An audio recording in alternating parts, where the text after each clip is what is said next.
నమస్తే, welcome to Abhinav Bharat. Number plate మీద number ఉండాలి కానీ తాలూకాలు, అడ్రస్లు, నినాదాలుంటే ఎలా?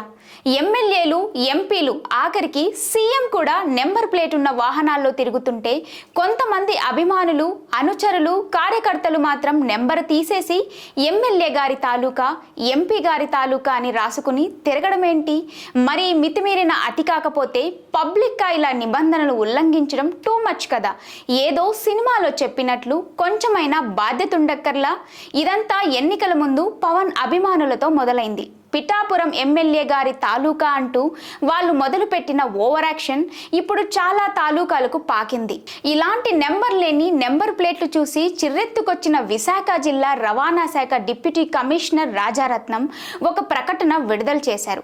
ఎవరైనా తాలూకాల పేరుతో వాహనాలపై నెంబర్లు లేకుండా తిప్పితే ఊరుకునేది లేదని, అలాంటి వారిపై చట్టపరంగా కఠిన చర్యలు తీసుకుంటామని హెచ్చరించారు. ఇది ఒక్క విశాఖలోనే కాకుండా రాష్ట్ర వ్యాప్తంగా అమలు చేస్తే ఈ తాలూకాల గోల కాస్తైనా తగ్గుతుంది. లేదంటే భవిష్యత్తులో ఆ బండి మీద ఉన్న నాయకుడి తాలూకాను బట్టి బండి నడిపిన వాడి వివరాలు తెలుసుకోవాల్సిన పరిస్థితి ఏర్పడుతుంది. నాయకులారా, మీ పనితనం మీ అధినాయకులకు తెలియజేయాలనుకుంటున్నారు. ప్రజలారా, మీ సమస్యలను మీ నాయకులకు తెలియజేయాలనుకుంటున్నారు. ప్రజా సమస్యల పరిష్కార వేదిక మీ అభినవ్ భారత్.